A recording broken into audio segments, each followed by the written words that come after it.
주도 잘 지내셨나요? 이번 주도 이렇게 교회에서 다시 얼굴을 뵙게 되어서 정말 좋은데요. 오늘도 세 가지 기도 제목으로 예배 드릴 준비 시작하도록 하겠습니다. 첫 번째 기도 제목입니다.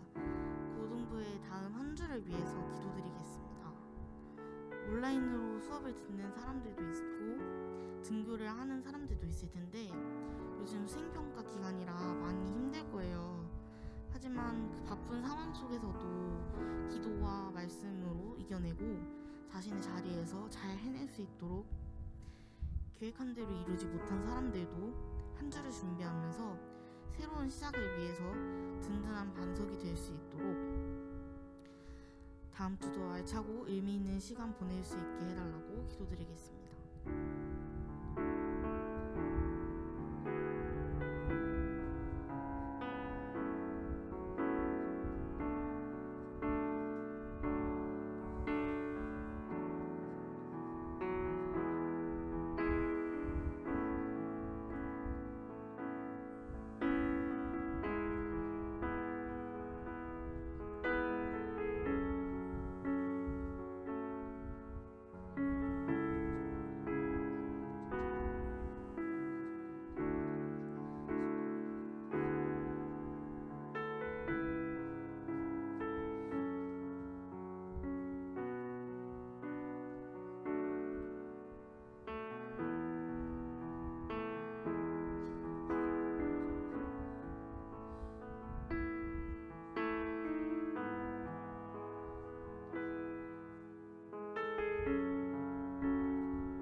바이러스 사태를 확산 방지를 위해 기도하겠습니다.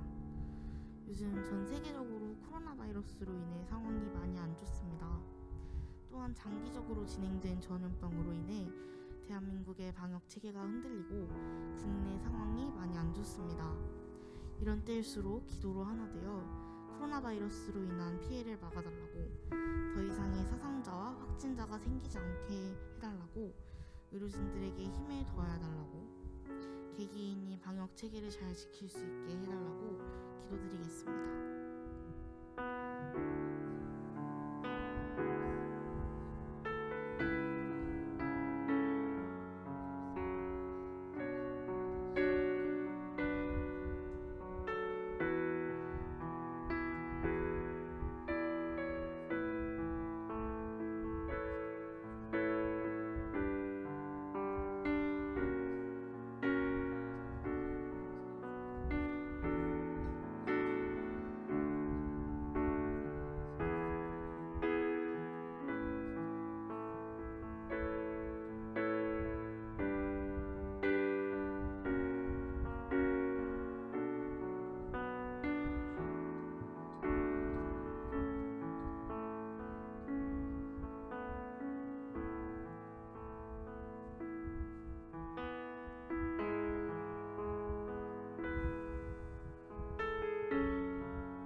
마지막으로 오늘 드릴 예배를 위해 기도하겠습니다.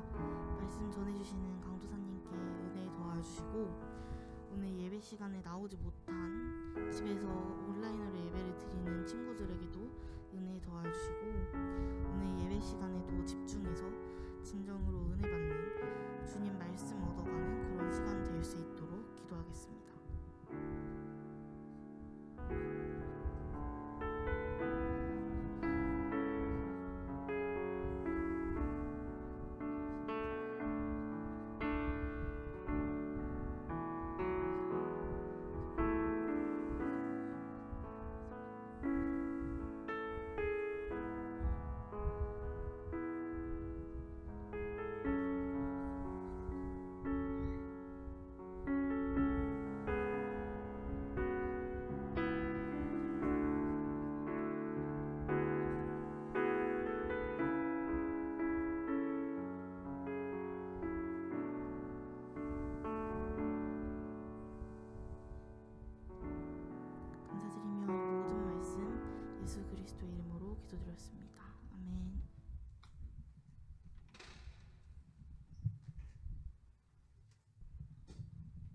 우리 다 같이 일어나셔서 오셔서 여수서 찬양 드리시겠습니다.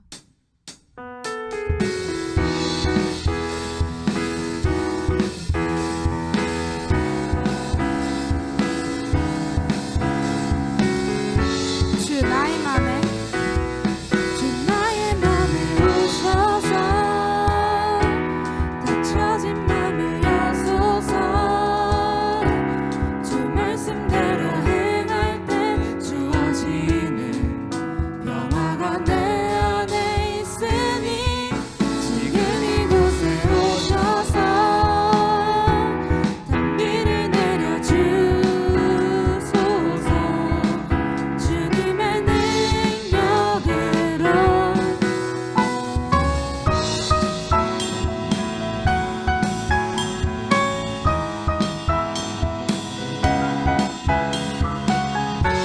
어느 날 내게 한 줄기 빛으로 오신 따스한 온기 잊을 수 없는 그 사랑 온전한 주의 사랑이 나를 정금과 같이 하네. 주 나의 맘에 오셔서 주 나의 맘에 오셔서 닫혀진 맘을 여소서 주 말씀대로 행할 때 주어지는 평화가 내 안에 있으니 지금 이곳에 오셔서 단비를 내려 주소서 주님 우리 한 번 더 찬양하시겠습니다. 주 나의 맘에 오셔서 닫혀진 맘을 여소서 주 말씀대로 행할 때 주어지는 평화가 내 안에 있으니 지금 이곳에 오셔서 단비를 내려 주소서 주님 우리 한 번 더 찬양하시겠습니다. 주 나의 맘에 오셔서 닫혀진 맘을 여소서 주 말씀대로 행할 때 주어지는 평화가 내 안에 있으니 지금 이곳에 오셔서 단비를 내려 주소서 주님 우리 한 번 더 찬양하시겠습니다. 주 나의 맘에 오셔서 닫혀진 맘을 여소서 주 말씀대로 행할 때 주어지는 평화가 내 안에 있으니 지금 이곳에 오셔서 단비를 내려 주소서 우리 마지막으로 찬양하시겠습니다. 주 나의 맘에 오셔서 닫혀진 맘을 여소서 주 말씀대로 행할 때 주어지는 평화가 내 안에 있으니 지금 이곳에 오셔서 단비를 내려 주소서 주님의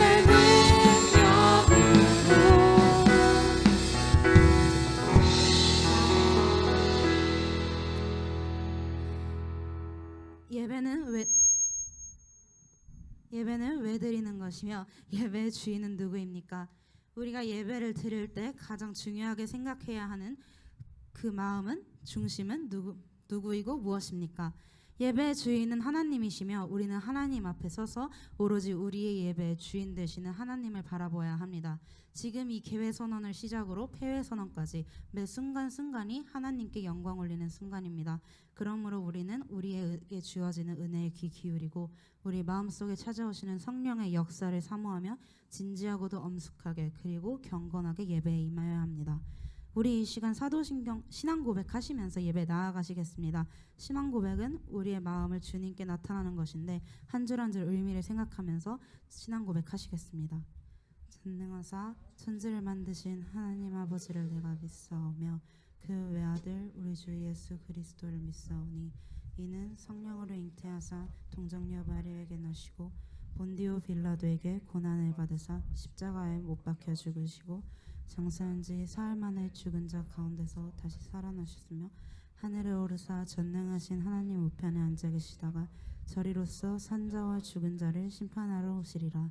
성령을 믿사오며 거룩한 공회와 성도가 서로 교통하는 것과 죄를 사하여 주시는 것과 몸이 다시 사는 것과 영원히 사는 것을 믿사옵나이다.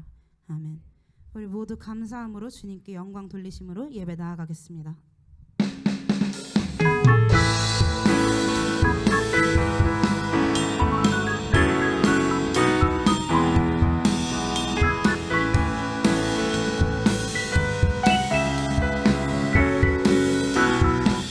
여호와를 즐거이 불러 여호와를 즐거이 불러 기쁨으로 주께 나가리 여호와 하나님은 주의 백성 기르시는 양이라 여호와를 즐거이 불러 기쁨으로 주께 나가리 여호와 하나님은 주의 백성 우리 모두 감사함으로 주를 높이시겠습니다. 감사함으로 주를 높이며 그 문에 들어가서 찬송함으로 그 이름을 송축하 감사함으로 주를 높이며 그 문에 들어가서 찬송함으로 그 이름을 우리 처음부터 찬양하시겠습니다. 여호와를 즐거이 불러 여호와를 즐거이 불러 기쁨으로 주께 나가리 여호와 하나님은 주의 백성 기르시는 양이라 여호와를 즐거이 불러 기쁨으로 주께 나가리 여호와 하나님은 주의 백성 기르시는 감사함으로 주를 높이며 주를 높이며 그 문에 들어가서 찬송함으로 그 이름을 송축하 감사함으로 주를 높이며 그 문에 들어가서 찬송함으로 그 이름을 송축할지어다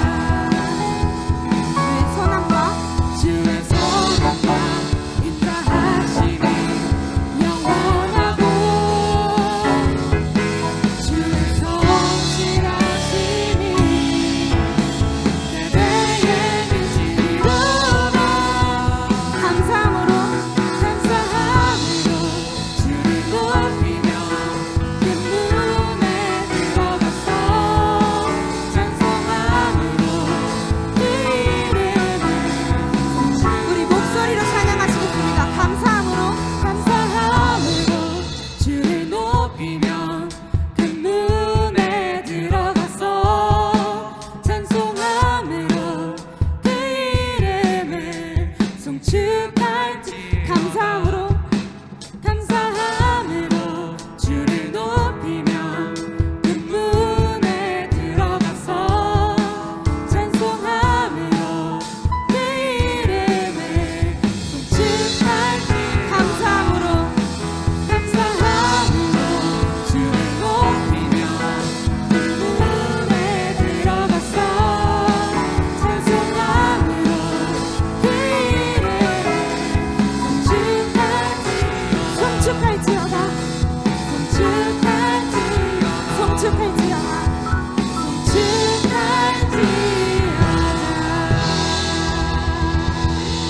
아멘. 우리 6월달 찬양인 온 마음 다해 부르시면서 예배 나아가시겠습니다.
오직 주의 얼굴 구하게 하소서.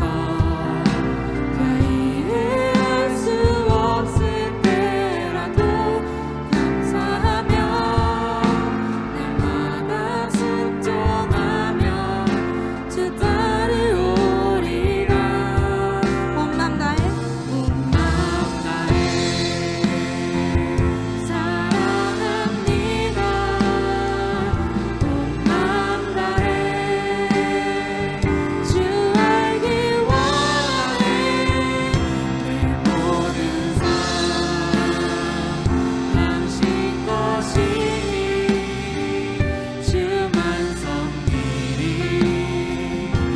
우리 한 번 더 찬양하시겠습니다. 온 맘 다해 온 마음 다해 사랑합니다. 온 마음 다해 주 알기 원해. 내 모든 삶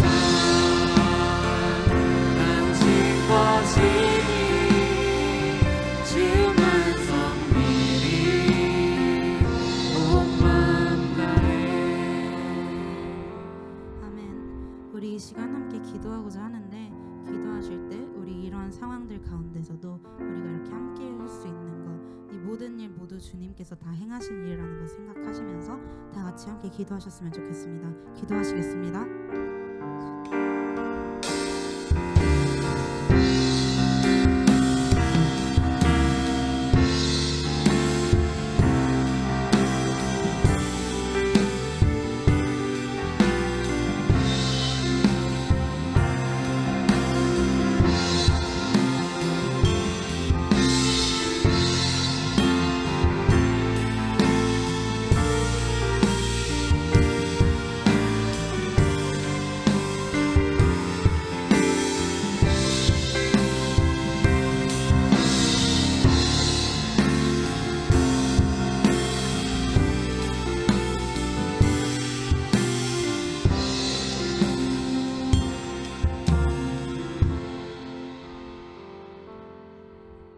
하나님, 오늘 이렇게 건강한 모습으로 모여서 예배 드릴 수 있게 하시니 감사합니다.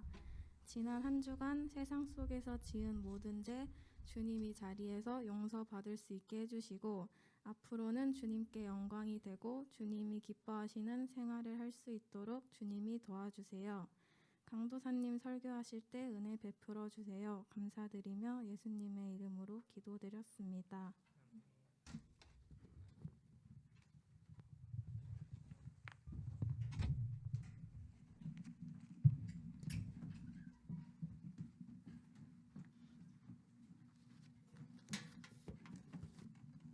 네, 이 시간은 함께 헌금 드리는 시간입니다.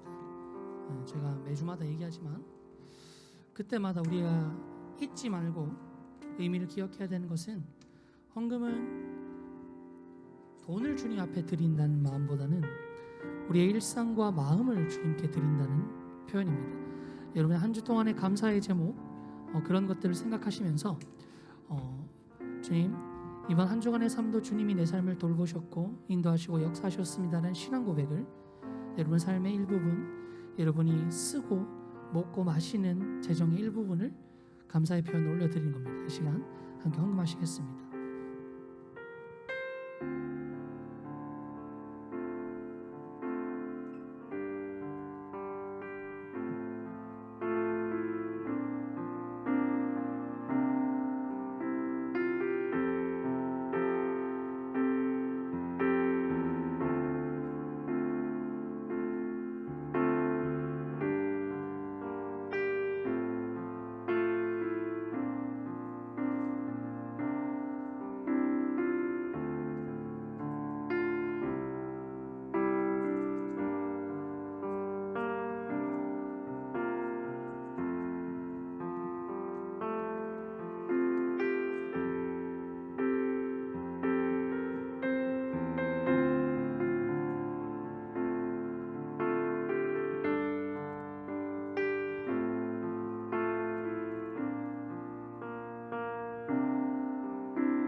네, 이 시간 자리에 모두 일어주셔서 손을 이렇게 올려드리고 우리의 모든 삶과 우리의 모든 전인격을 주님께 올려드리는 찬양을 함께 했으면 좋겠습니다.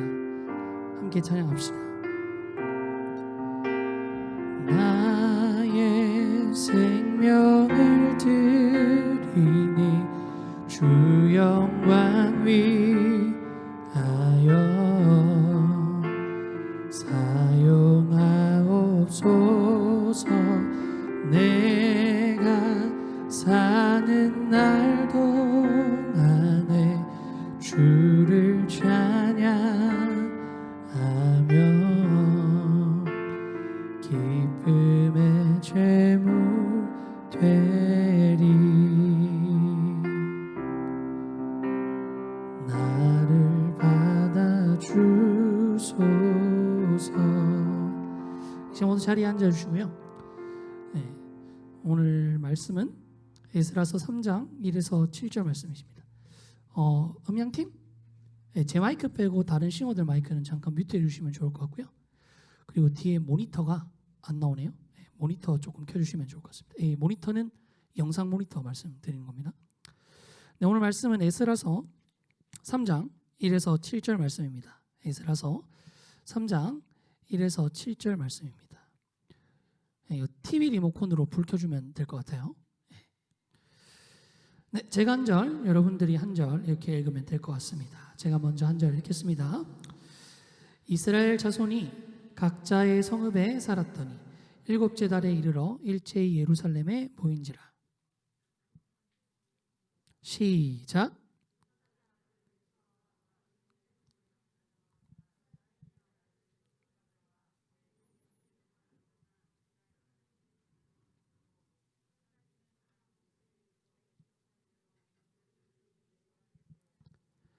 네, 혹시 못 찾은 친구들이 있는 것 같아서 구약성경 713, 714페이지예요.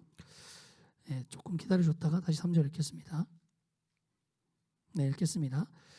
무리가 모든 나라 백성을 두려워하여 제단을 그 터에 세우고 그 위에 아침 저녁으로 여호와께 번제를 드리며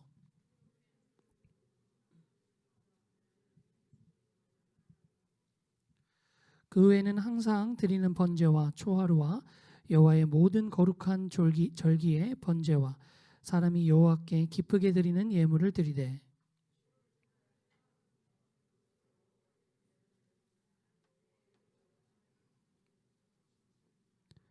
네, 함께 읽겠습니다. 시작.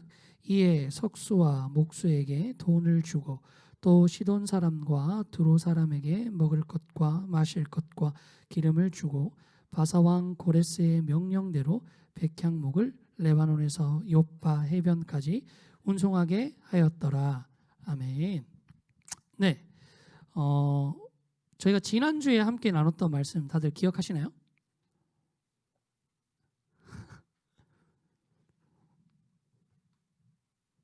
지난주에 나눴던 말씀 기억하시나요? 네, 아우 감사합니다. 네, 대답해 준 사람 고마워요. 제 PPT 슬라이드 띄워주세요. 네, 우리가 지난주부터 이제 에스라서 강의를 하고 있어요. 강의라는 건 제가 계속 말씀드렸다시피 그냥 성경을 이렇게 주제별로 그때마다 읽는 게 아니라 지난번에 우리가 에스라서 1장을 다뤘어요. 1장을 다뤘는데 순서대로 이렇게 본다 그랬는데 강도사님 2장을 왜 건너뛰고 다 이유가 있습니다. 그리고 2장 얘기도 오늘 할 거예요. 네. 그래서 이렇게 에스라서를 순서대로 쭉쭉쭉 훑어가면서 에스라서 전체가 어떤 의미인지 또 배우고 그리고 이 에스라서가 각 주제마다 어떠한 내용들을 담고 있는지에 집중해서 여러분들 이번 기회에 한번 말씀을 순서대로 전체적으로 깊게 한번 배우는 시간을 가졌으면 좋겠습니다. 네, 지난주에 우리가 이렇게 배웠어요. 지난주 내용을 한번 리뷰해 드릴게요. 첫 번째는 이제 이스라엘 백성들이 바벨론 포로 생활을 하게 되었다. 바벨론 포로 생활을 했는데 이 바벨론 국가 이스라엘을 정복하고 이스라엘 백성들을 데려갔던 이 바벨론 사람들이 어떻게 했냐면 그냥 멸망만 시킨 게 아니라 이 멸망시킨 이스라엘 백성들을 다 자기네 땅으로 데려가고 막 흩어놓고 막 이렇게 했어요. 그렇게 해서 민족성을 말살하고 그 사람들의 이렇게 주체성을 다 깨트렸다라는 얘기를 제가 했습니다. 그런데 이 바벨론이 페르시아한테 멸망당해요. 예. 그 페르시아가 바벨론을 멸망시켰던 잠깐만요. 그 말씀 노트 다 받았죠? 네, 여러분 말씀 노트를 필기를 하시면서 말씀 제목과 말씀 내용을 필기를 열심히 하세요. 왜냐하면 오늘 광고에 나갈 거지만 이 말씀 노트를 나중에 걷어서 시상할 거거든요. 상품은 여러분이 상상하는 그 이상일 겁니다. 오늘 광고에 나올 거예요. 뭔지 센 겁니다. 그러니까 열심히 필기하세요. 그 바벨론 포로 생활을 했었는데 그 바벨론을 멸망시킨 페르시아, 그 페르시아의 왕 이름이 누구냐면 고레스라고 했죠. 고레스, 영어로는 키루스. 이 사람이 바벨론을 멸망시키고 나서 자기들이 사로잡고 있었던 속국에게 이것을 내리죠. 이게 바로 고레스 칙령입니다. 그리고 이 고레스 칙령이 내려졌던 고레스의 원통 키루스 실린더가 실제로 이제 고고학적으로 발굴이 돼서 이게 대형 박물관에 있다는 얘기까지 제가 했었죠, 그죠? 이거에 드러나기 전까지는 사람들이 고대 근동 사회를 모르고 하는 얘기다. 성경이 소설이라는 게 여기서 막 드러났다고 하면서 사람들이 막 시험을 걸고 했던 부분인데 오히려 고고학적 발굴이 성경에서 말했던 것이 맞았다라는 것을 증명한다 그랬죠. 이 내용이 뭐냐면 고레스가 이제 이 바벨론 국가들이 막 흩어놓았던 민족들을 다 자기들의 고향으로 돌려보내주고 그 사람들의 성전을 세우고 문화를 회복하는데 도움을 줘요. 원조를 합니다. 그냥 허락만 한 수준이 아니라 그 바벨론 국가에서 빼들었던 훔쳐왔던 성전 기물이나 이런 것들을 창고를 활짝 열고 그걸 줘요.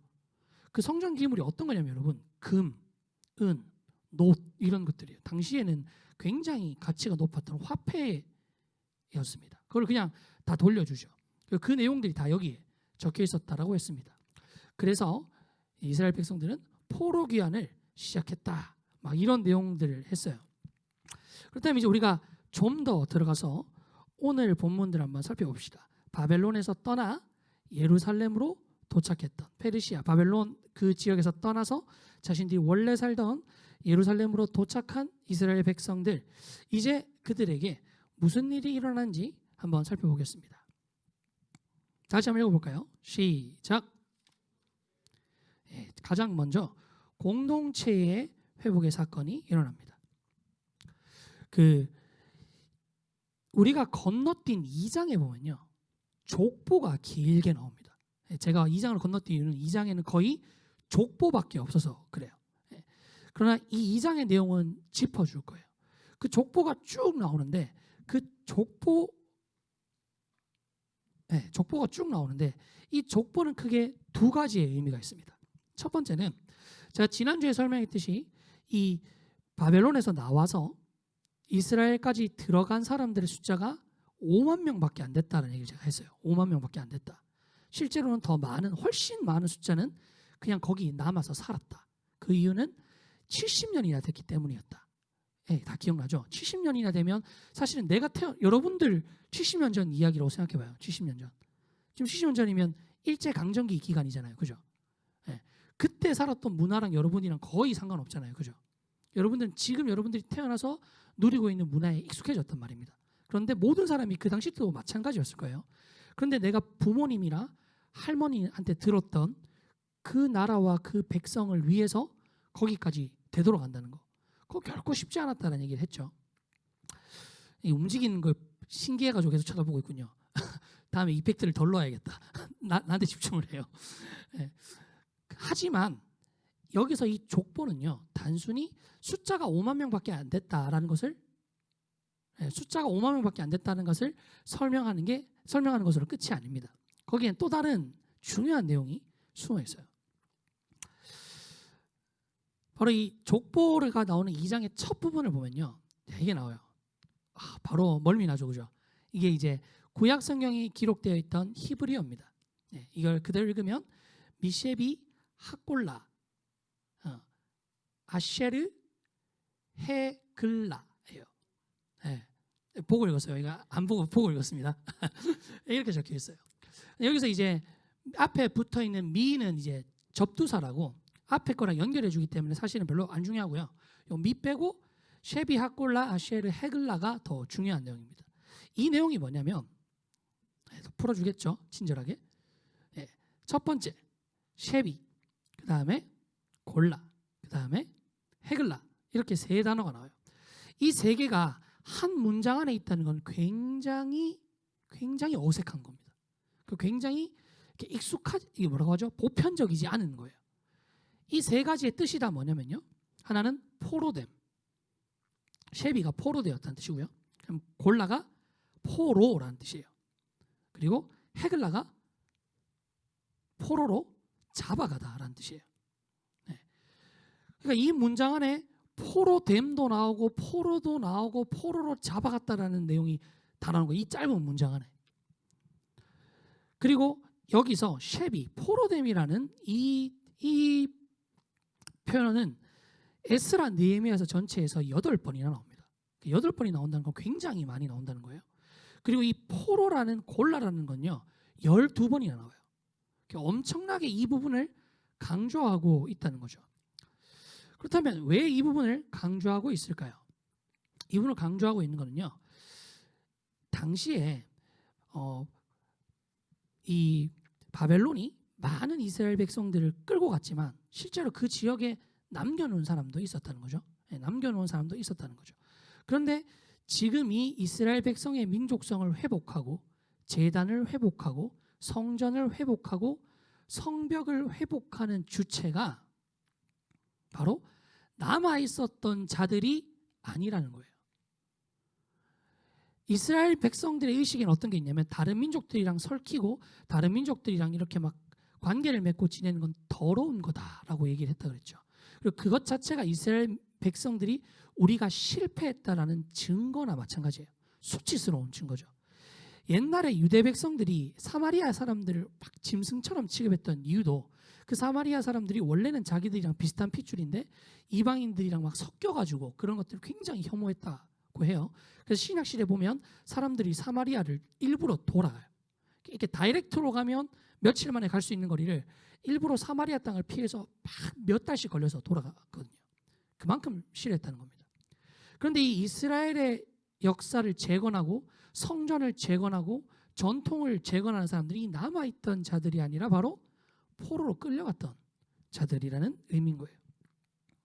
여기서 우리는 한 가지 중요한 내용을 뽑아낼 수 있습니다.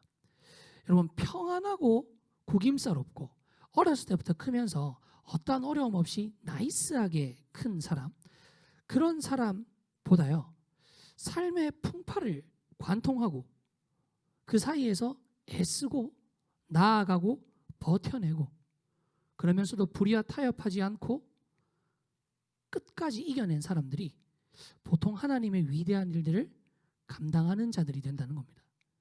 그냥 무난하고 편안하고 평안하게 사는 게 아니라 힘들고 어려운 길을 버텨내온 자들이 하나님의 일들을 감당한다는 거예요. 이거는 한 가지 역설입니다. 그러면 하나님은 그렇게 자격 있는 자들을 쓰시냐? 그게 아니라요, 여러분. 어떤 역설이냐면 진짜 신자는요, 이 땅을 살아가면서 마냥 평안하고 평탄하고 아무 일 없고 고요한 삶을 살 수 없습니다. 진짜 신자에게는 세상이 그들을 가만히 내버려 두지 않기 때문이죠. 그래서 여러분들이 신자로서 살면서 어려움을 겪거나 힘듦을 겪는 것은요, 여러분이 성장해 나가는 아주 중요한 밑거름이 된다는 것입니다. 그렇기 때문에 우리는 삶의 어려움을 그냥 부정적인 시선으로 바라보는 게 아니라 그 일들이 우리에게 만든 굳은 살과 그 힘으로 우리가 어떠한 일들을 할 수 있는지를 기대해야 돼요. 제가 기타를 칩니다. 기타를 언제 배웠냐면 20살에 배웠어요. 기타를 쳐본 친구 손 한번 들어보세요. 응. 몇 명 없구나. 기타를 치면 이렇게 멋있잖아요. 아니에요? 저는 그래서 시작했거든요. 기타를 치는 사람들이 멋있어 보여서 기타를 시작했는데 정작 기타를 치는 제 모습은 안 멋있다는 함정이 있지만 기타를 열심히 쳤는데 그냥 그 모습을 볼 때는 몰랐다가 막상 기타를 쳐보면서 알게 된 되게 놀라운 사실은 기타를 치면 여러분 손가락에 물집이 잡힌다는 겁니다. 연주하는 손가락이 아니라 이 코드를 잡는 손가락에 물집이 생겨요. 이 물집이 아주 많이 생깁니다. 근데 이 물집이 나중에 굳은 살이 돼요. 그럼 어떤 장점이 생기냐면 물집이 없는 맨들맨들한 살일 때는요, 기타를 잡으면 소리가 잘 안 나요. 막 이상한 소리 나거든요. 근데 이 물집이 굳은 살이 되면요, 기타를 착착탁 잡을 때마다 소리가 탁탁탁 하면서 잘 난다는 겁니다. 삶의 어려움을 관통한다는 것은 이런 겁니다. 삶의 어려움이 그냥 힘든 게 아니라 이 땅 가운데 신자로서 바르게 살기 위해서 하나님이 우리를 성장시키는 한 가지 과정일 수 있어요. 제가 영화 소개 하나 하겠습니다. 그 에반 올마이티라는 영화가 있어요. 브루스 올마이티는 여러분들이 많이 봤을 것 같아. 그 짐 캐리 나오는 I got the power 하면서 탁 하면 토마토 수프 막 가르고 이런 거. 그 세대가 아니니? 그게 있어요. 그것 다음에 나온 에반 올마이티라는 시리즈인데 이거는 본 사람들이 많이 없더라고요. 이게 내용을 아주 간략하게만 설명하면 국회의원이에요. 방송 아나운서 출신인 국회의원이 이제 정치인이 되는 거예요.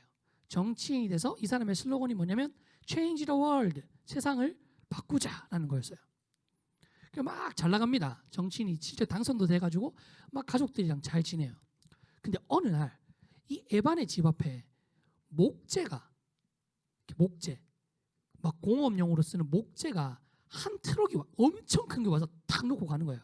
그 에반이 전원주택을 단성되고 나서 이렇게 멋진 전원주택을 사는데 거기 잔디를 다 죽이게 이만한 목재를 탁 놓고 가는 거예요. 그리고 계속 갑자기 에반에게 수염이 나요. 그 되게 웃긴 장면인데 면도를 막 하고 거울 딱 보면 수염 다시 나 있어요.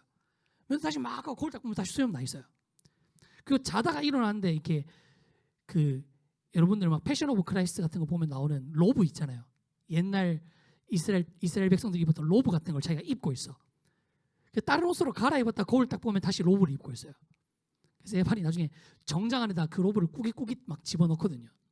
그게 이제 하나님이 에반을 통해서 역사하시는 뭐 그런 약간 코미디예요. 코미디 그런 장면인데 여기서 무슨 얘기를 하려고 이 얘기를 꺼내냐면 여기서 에반이 나중에 이제 방주를 만들거든요. 에반이 지금 세기에 갑자기 뜬금없이 자기 정원 앞에다가 이제 방주를 만듭니다. 방주를 만드는데 가족들이 이해를 못하죠. 우리 남편이 우리 아빠가 정치로 스트레스를 너무 많이 받아서 정신병이 걸렸다 막 이렇게 생각을 하는 거예요. 그래서 하도 갈등을 하다가 이 가족이 떠나요. 이혼은 한 건 아닌데 우리가 떠나겠다 당신을 이렇게 떠나가지고 식당에 갑니다.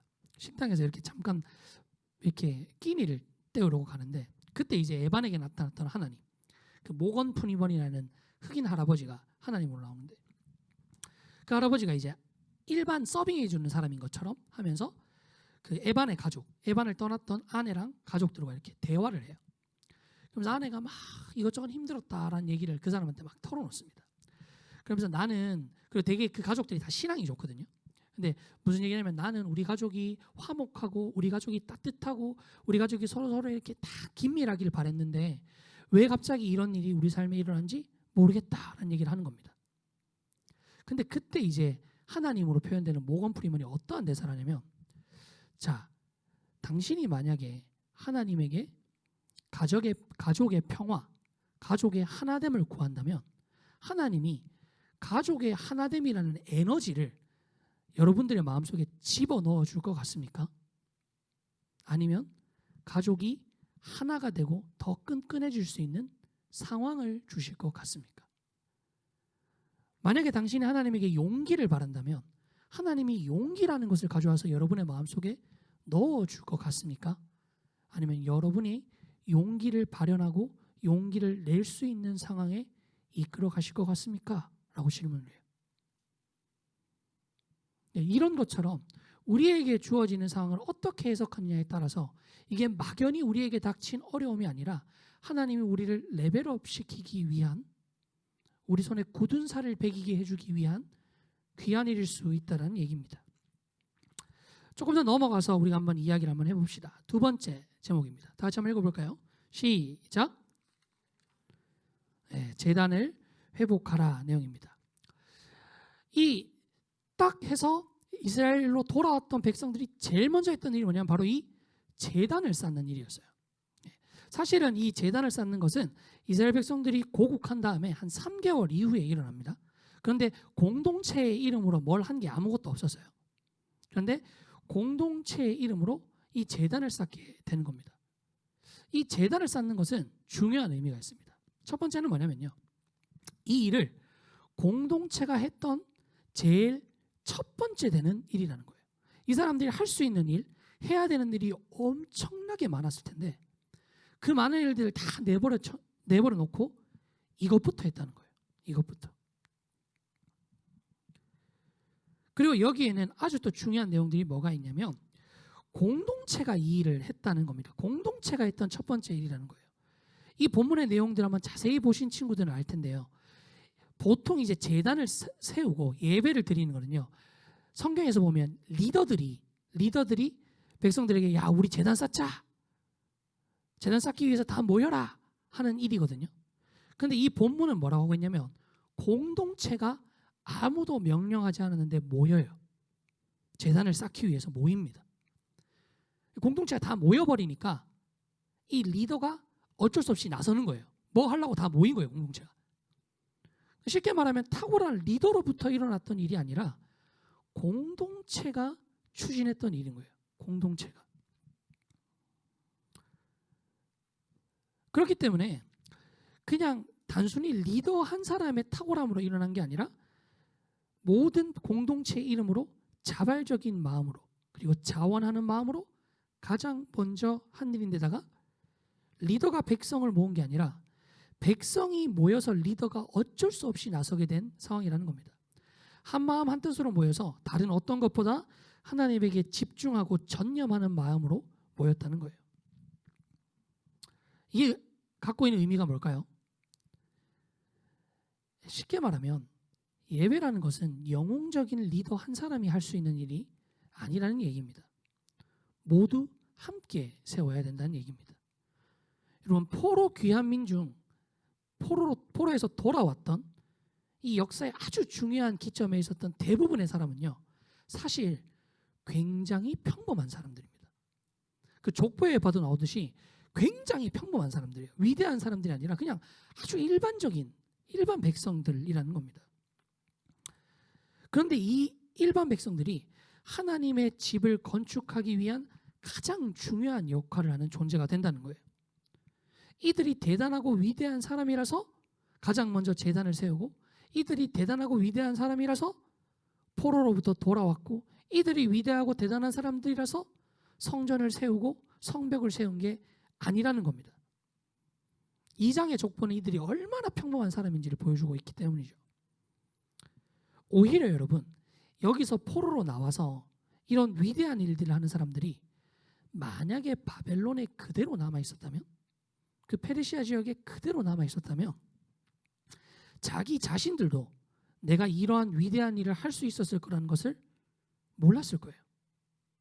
자기가 이토록 하나님께 집중하고 그 역사를 위해서 사용될 수 있는 자들로 쓰일 수 있었다는 것을 거기에 남아 있었다면 알지 못했을 것이라는 겁니다. 그렇기 때문에 하나님은요 일단 믿음으로 걷는 사람들을 사용하십니다. 하나님의 역사는 일단 믿음으로 걸어가는 그 사람들에게 사용하세요. 그러면 그 사람은 한 치 앞도 모르지만 믿음으로 주님을 부여잡고 걸어가면 그들이 상상하지도 못한 일들을 그들이 모르는 사이 하나님이 하나 둘씩 이뤄간다는 겁니다. 일단 믿음으로 가면 주님이 우리 안에 상황과 나 자신의 마음을 돌이켜서서 이 일들을 이뤄가세요.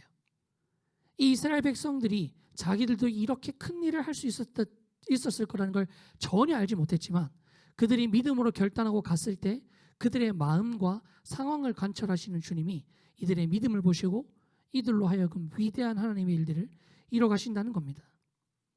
일단 믿음으로 가면 주님께서 이루시는 거예요.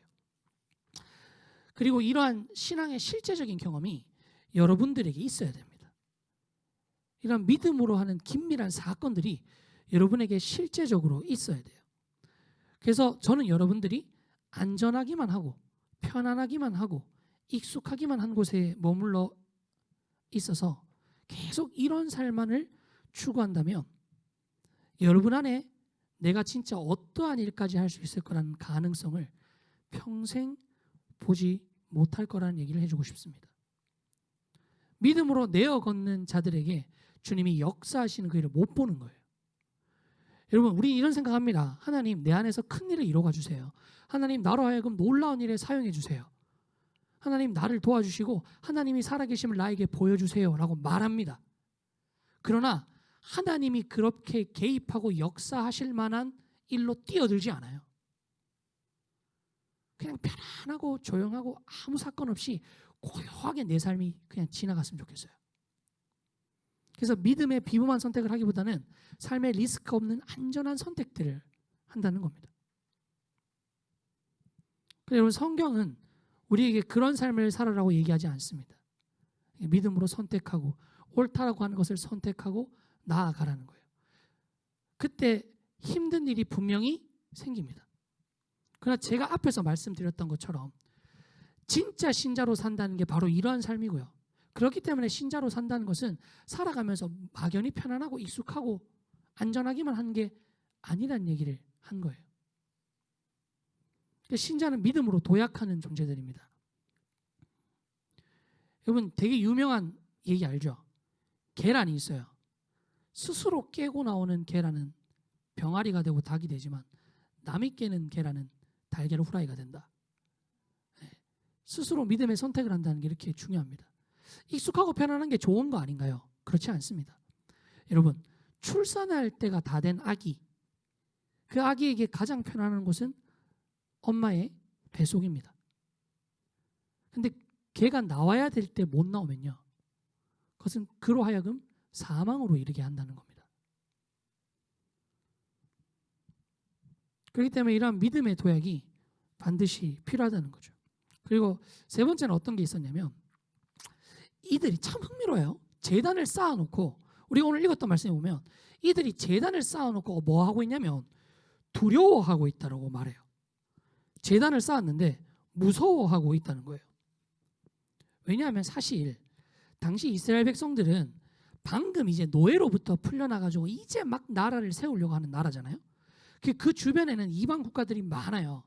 그럼 이 이방 국가는 이스라엘이란 제대로 기틀 잡힌 나라가 없는 상태에서 70년을 보냈다고요. 근데 웬걸 갑자기 이상한 민족이 들어와가지고 막 자기들끼리 뭐 한다고 막 군중을 막 지어가지고 텐트 치고 막 예배 제단 쌓고 예배 드리고 막 이런단 말이에요. 그럼 주변 민족들이 보기에는 어떤 기분일 것 같습니까? 쟤들 뭐야? 싶겠죠. 그 얘들은 힘이 있을 거 아니에요. 어느 정도 자리를 잡았고 70년 동안 기틀을 마련했지 않았겠습니까? 그럼 언제든지 와서 박살낼 수 있는 거예요. 그걸 압니다. 이 사람들도. 이스라엘 백성들도 알아요. 제일 잘 알겠죠. 70년 동안 노예 생활을 해봤는데, 70년 동안 포로 생활을 해봤는데, 누군가에게 침략당해서 망하고 고통받는 게 어떤 건지 이스라엘 백성들이 제일 잘 알 거예요. 그런데 이들은 제단을 쌓아요. 두려워하지만 제단을 쌓습니다. 거의 트라우마에 가까울 정도의 두려움이 있었을 거예요. 이 사람들한테는. 근데 그들이 이 두려움을 이겨내기 위해서 어떠한 방법을 사용한 줄 아십니까? 예배를 밤낮으로 드립니다. 웃기죠? 제단을 쌓아서 두려워하는데, 제단을 쌓는 것 때문에 두려워하는데, 이 두려움을 잊기 위해서 이 제단의 주야로 예배를 드리는 거예요. 여러분, 이게 신자의 삶입니다. 삶의 두려움과 외로움, 사람들의 악한 행악들을 이기기 위해서 신자가 선택하는 것은 그들과 동일하게 악해지거나 그들 위에 서려고 하는 방법이 아닙니다. 세상이 감당 못하는 그리스도인이라는 것은 세상 사람들도 함부로 대할 수 있는 높은 위치에 올라가서 기독교적인 신념으로 그들을 짓눌러라는 게 아니에요. 그게 아니라 만약에 내가 그렇게 된다면요, 내가 그토록 싫어하던 악이 바로 내가 되는 거예요. 내가 가장 싫어하는 바로 그 존재가 되어버리는 거예요. 그 순간. 그게 아니라 신자의 방법은요, 이 모든 두려움과 고통과 행악들로부터 회복과 새 힘을 주시는 하나님을 의지하는 것입니다. 그리고 이 방법은요, 아무도 어떠한 상황도 신자에게서 빼앗아갈 수 없어요. 자, 넘어가 봅시다. 세 번째 대지입니다. 다시 한번 읽어볼까요? 시작. 예, 이 사건은 또 아주 중요한 예배 회복의 사건과 연결이 됩니다. 예. 이건 가장 먼저 하나님의 집을 세우는 첫 번째 사건이에요. 제가 지난주에 말씀드렸듯이 에스라 느헤미야서는 하나님 나라를 회복하는 장면이 나오는데 첫 번째 제일 중요한 사건이 바로 제단을 회복하고 그 다음에 성전을 회복하고 그 다음에 성벽을 회복한다. 이 세 가지는 어떠한 의미를 갖고 있느냐? 이 제단을 회복하는 것은 예배를 회복하는 거고요. 성전을 회복하는 것은 예배를 함께 드리는 공동체를 회복하는 것이고요. 그리고 성벽은 그들의 안전한 일상과 삶의 테두리를 이루는 것을 말하는 겁니다. 이것들이 이렇게 순서대로 진행되어야 된다는 거예요. 이게 어떠한 의미가 있냐면 여기서 보면 이스라엘 백성들이 막 7월이 되어서 예배를 시작한다라는 내용이 나와요. 여기서 7월이라는 것은 오늘날로는 9월에서 10월경을 의미하는데 이스라엘 백성들의 중요 절기가 다 모여있는 시점입니다. 이스라엘 백성들이 왜 딱 귀환하고 나서부터 3개월 동안 아무것도 안 했냐면 이 7월을 기다린 거예요. 이 7월에는 신년, 속죄일, 초막절이 있는 유대인들에게 가장 신성한 달이에요. 이 달에 제단을 쌓고 모세 율법에 따라서 번제를 드리기 시작하고 초막절을 지키기 시작한 거예요. 이게 제가 지난주에 말했던 바벨론에서 포로 귀한 이 사건이 구약성경 어디랑 비슷하다 그랬죠? 출애굽 사건이랑 비슷하다 그랬잖아요. 출애굽 사건을 모형하는 거예요. 그것을 통해서 이스라엘 백성에게 뭘 알려주냐면 하나님의 약속은 너희를 처음 애굽 땅에서 불러냈던 여호와의 약속은 여전히 너희에게 유효하고 너희는 그 약속을 붙들기만 하면 된다라는 것을 이스라엘 백성들에게 알려준다라고 했죠. 이게 강화되는 거예요. 이 이스라엘 백성들이 나와서 드렸던 신년, 속죄일, 초막절 이 예배의 회복은 바로 이 출애굽 때의 하나님의 약속이 여전히 유효하다라는 이야기를 하는 겁니다.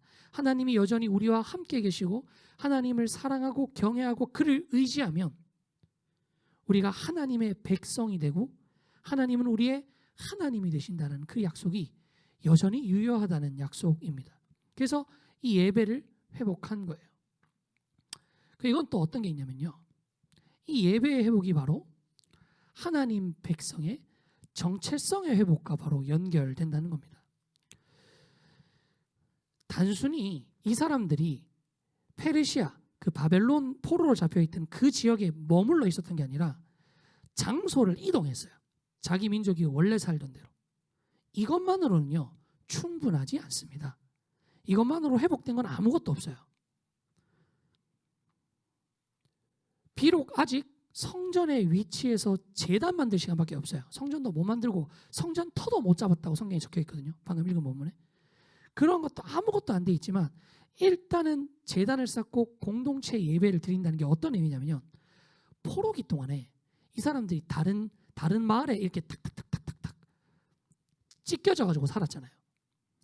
그러니까 한 번도 마음 편하게 다 같이 모여서 하나님의 영광을 올려드리고 예배를 하는 걸 잘 못했을 거라는 거예요. 주변 다른 민족도 눈치 봐가면서 숨어 봐가면서 이상한 시선들 피해가면서 예배를 드렸을 거라는 겁니다. 근데 그게 아니라 하나님 앞에 늘 예배드리고 매일매일 예배드리고 하나님 앞에 올려드린 제사가 끊이지 않았던 이스라엘 민족의 진정한 정체성, 그 정체성, 하나님께 예배드리는 민족이라는 정체성의 회복이 바로 이 제단의 회복을 통해서 일어났다는 겁니다.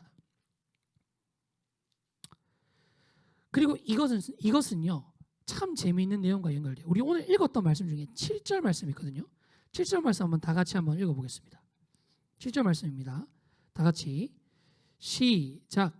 이에 석수와 목수에 돈을 주고 또 시돈 사람과 두로 사람에게 먹을 것과 마실 것과 기름을 주고 바사왕 고레스의 명령대로 백향목을 레바논에서 욥바 해변까지 운송하게 하였더라. 갑자기 뜬금없이 그 고레스가 레바논의 백향목을 보냈다는 장면이 나와요. 이게 바로 레바논의 백향목입니다. 영어로 시더나무라고 하는데 이 백향목이 당시에 최고급 목재였어요. 가장 귀한 건물을 지을 때 이방 국가가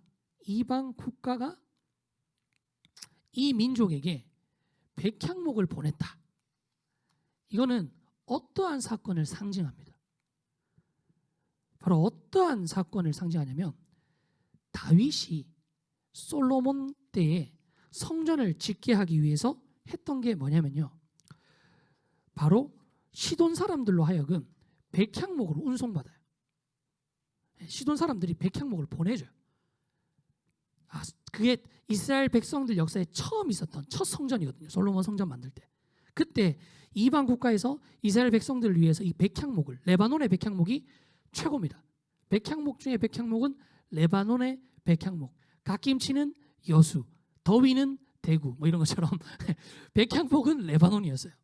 그 레바논의 백향목을 다른 국가가 이스라엘 백성에게 보냈다는 것은 바로 이스라엘 백성들에게 뭘 번쩍 생각나게 하냐면 다윗 시대 때, 다윗 솔로몬 이스라엘 역사에 가장 찬란했던 그 시기 때 성전을 만들었던 그 모습을 그대로 기억나게 한다는 겁니다. 바로 1차 성전, 솔로몬 성전의 영광이 그들에게 기억나게 하는 거예요. 이건 뭘 의미하냐면 여러분, 바로 소망이 회복되는 거예요. 지금 아직 성전은 건축되지 않았지만, 성전의 터밖에 없지만 우리가 제단을 쌓고 함께 예배드릴 때 하나님이 우리에게 더 많은 것들 함께 예배드리고 함께 세워가고 하나님의 나라를 하나하나 이루어 가신다는 소망을 준 거예요. 이스라엘 백성들에게.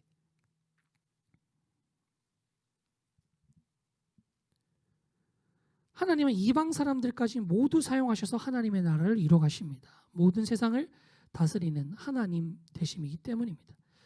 제단 건축을 넘어서 성전을 건축하는 희망의 메시지까지 여기에 다 담고 있는 거예요. 그러면 좀 중요한 부분이 있죠. 마지막 적용입니다, 여러분. 이게 다시 읽어볼까요? 시작.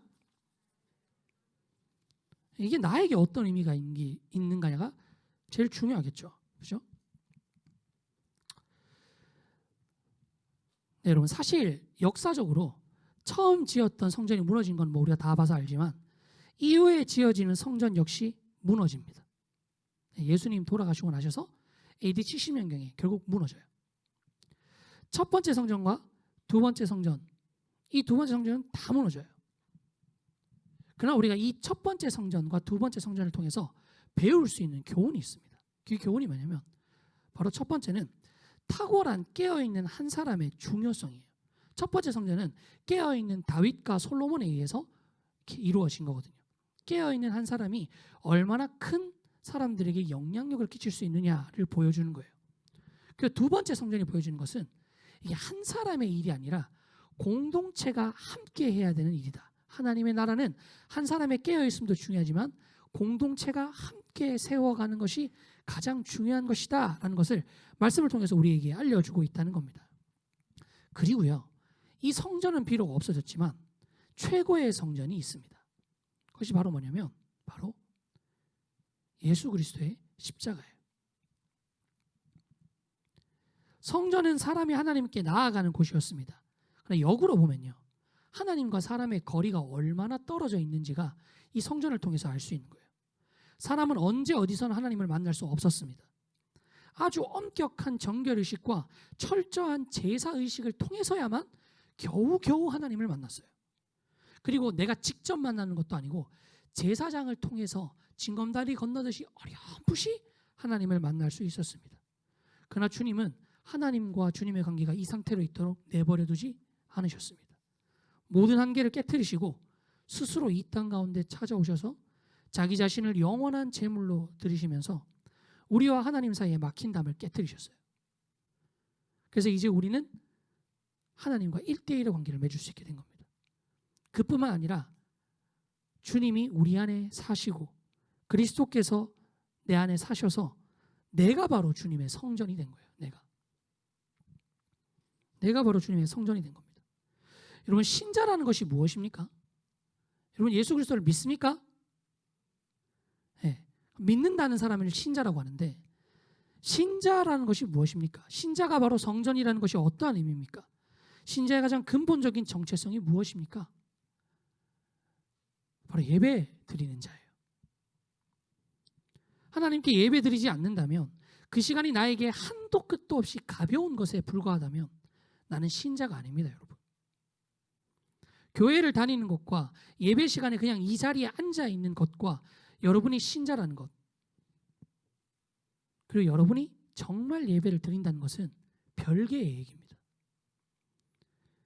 여러분이 예배 자리에 나와주기만 해도 고맙다는 말, 요즘 세대 생각하면 참 그럴만도 한 것 같아요. 그러나 전 동의할 수 없습니다. 왜냐하면 정말 그것만으로는 아무것도 이룰 수 없기 때문입니다. 그리고 저는 그것만으로 여러분이 참 믿음이 있고 그래서 그리스도의 십자가에 동참한 자라는 거짓말을 못하겠어요. 여러분에게는 정말 믿음이 있습니까?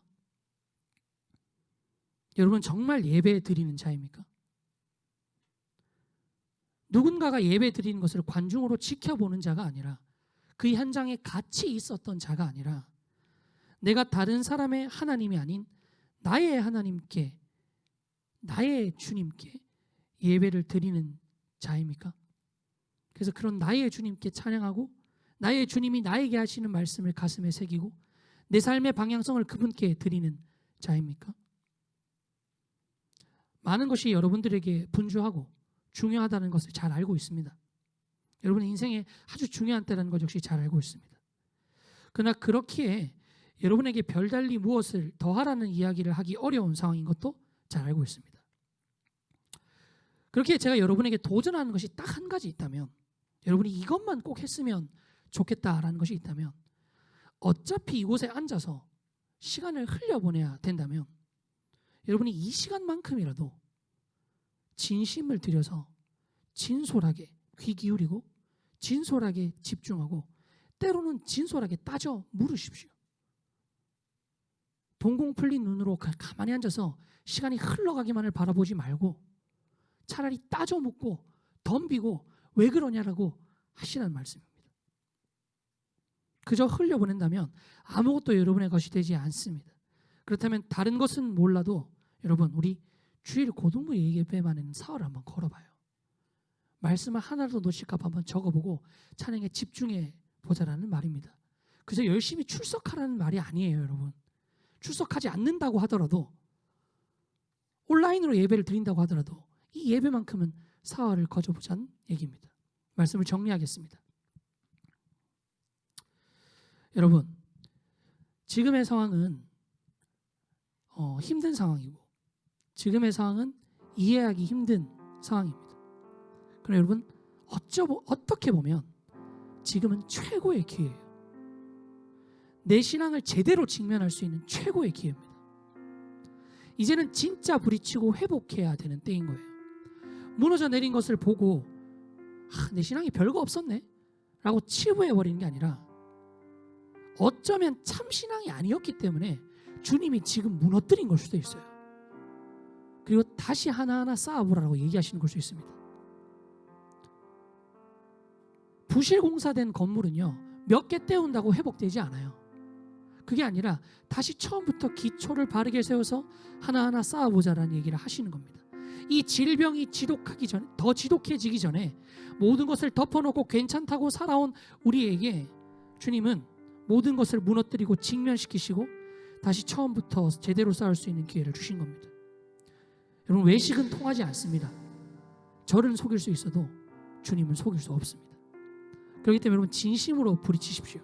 차라리 내가 끝까지 캐묻고 부딪혀서 제대로 믿으려면 믿고 안 믿으려면 안 믿는다는 마음으로 직면하십시오. 뜨겁든지 차갑든지 하라고 말씀하셨습니다. 이제 우리가 오늘 말씀을 기억하며 함께 예배합니다. 찬양하겠습니다.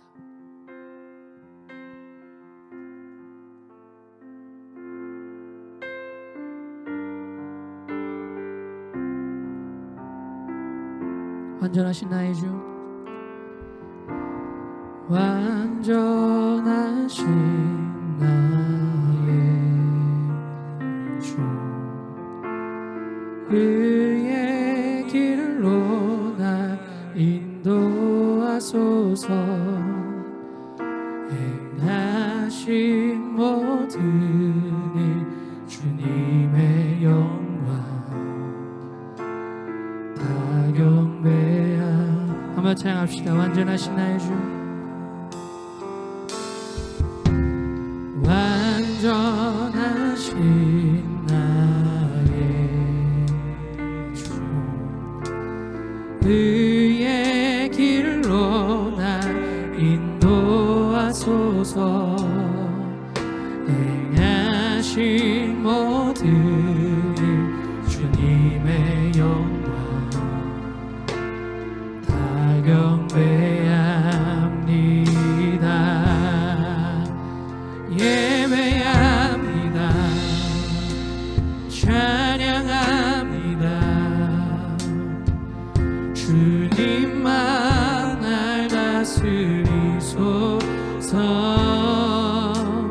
예배합니다. 찬양합니다. 주님 홀로 높이. 이제 우리가 함께 기도합시다. 이제 우리가 기도할 때에 주님, 이 시간 우리가 주님께 참된 예배를 드릴 수 있도록 우리의 마음을 결단하고, 주님, 우리가 이 시간만큼은 사흘을 걸어서 주님께 예배드리면서 나아갈 수 있도록 주님, 우리의 마음을 붙잡아 주시고 우리의 마음을 강건하여 주시고 우리의 마음을 강건하게 하셔서 우리가 주님 앞에 집중하고 예배드릴 수 있고, 이 예배에 사흘을 걸고 예배를 드릴 수 있도록 주님, 우리의 마음을 붙잡아 주시고 우리가 이 재단을 회복함으로 우리의 일상을 회복하고 우리의 마음을 회복하고 우리의 정체성을 회복하게 할 수 있도록 도와달라고 이제 우리가 주님의 이름을 한번 부르면서 함께 기도합시다. 기도하겠습니다. 주여, 사랑이 많으신 하나님 아버지, 이 시간에 우리 아이들 마음 가운데 찾아오셔서 우리 아이들이 주님 앞에 예배드리는 재단을 회복함으로 그리스도인의 정체성을 회복하고 우리의 일상을 회복하고 하나님의 나라를 회복할 수 있도록 주님께서 우리 아이들의 마음을 붙잡아 주시고 우리 아이들 마음 가운데 역사하여 주셔서 우리 아이들이 무너져 내려버린 일상과 그려져 버리는 소망과 많이 약해져 있는 비전과 열정 가운데서 새 힘을 얻을 수 있도록 재단을 회복함으로 그 모든 일상과 그 모든 비전과 그 모든 소망들이 회복할 수 있도록 주님께서 살아도와 주시옵소서.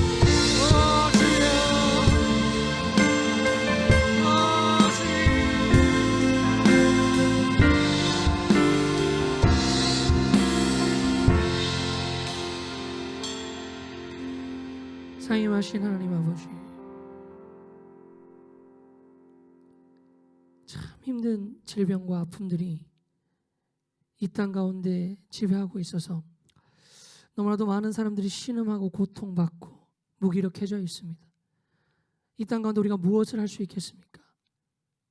다른 모든 것들을 내려놓고 제단을 회복함으로, 예배를 회복함으로, 그리스도인의 정체성을 회복하고 예배를 회복하고 공동체를 회복하고 하나님의 나라를 회복하여 우리의 일상에 잃어버렸던 비전을 찾고 일상에 잃어버렸던 열정을 회복하고 내가 왜 살아가는지에 대한 의미를 찾아가며 이 땅에 주님의 향기로운 제물로 살다 갈 수 있는 이곳에 모인 모든 고등부 친구들이 될 수 있도록 주님께서 살아 역사하여 주시옵소서.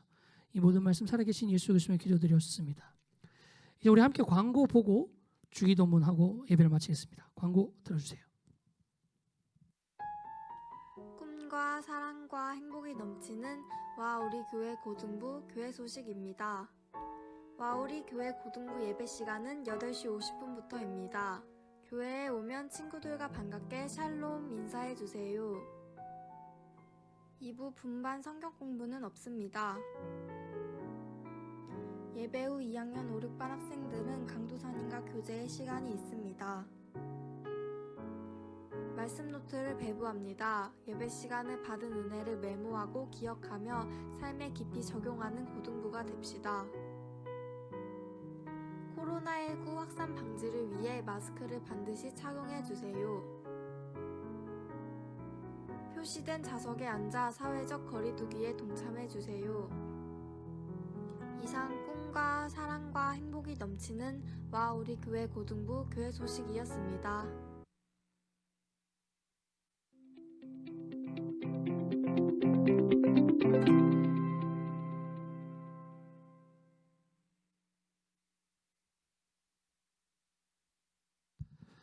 네, 말씀 노트 상품이 에어팟입니다. 네, 기대하십시오. 저 에어팟 있는데요. 네, 거기에 상당하는 다른 것을 받을 수 있도록 조치해 주겠습니다. 걱정하지 마시고 주기도문 하고 마치고요. 여러분들 일상 가운데서 학교 생활 가운데서 또 새 힘을 얻고 또 잘 살아나가는 여러분이 되기를 주님의 이름으로 축복합니다. 함께 주기도문 하시겠습니다. 하늘에 계신 우리 아버지여, 이름이 거룩히 여김을 받으시오며 나라에 임하옵시며 뜻이 하늘에서 이루어진 것 같이 땅에서도 이루어지이다. 오늘날 우리에게 일용할 양식을 주옵시고 우리가 우리에게 죄 지은 자를 사하여 준 것 같이 우리 죄를 사하여 주옵시고 우리를 시험에 들게 하지 마옵시고 다만 악에서 구하옵소서. 대개 나라와 권세와 영광이 아버지께 영원히 있사옵나이다. 아멘. 우리 친구들 모두 수고했고 선생님들이랑 이렇게 가볍게 인사하고 오늘 또 집으로 조심히 돌아가는 여러분 되기를 바랍니다. 한 주간도 잘 살길 바라요.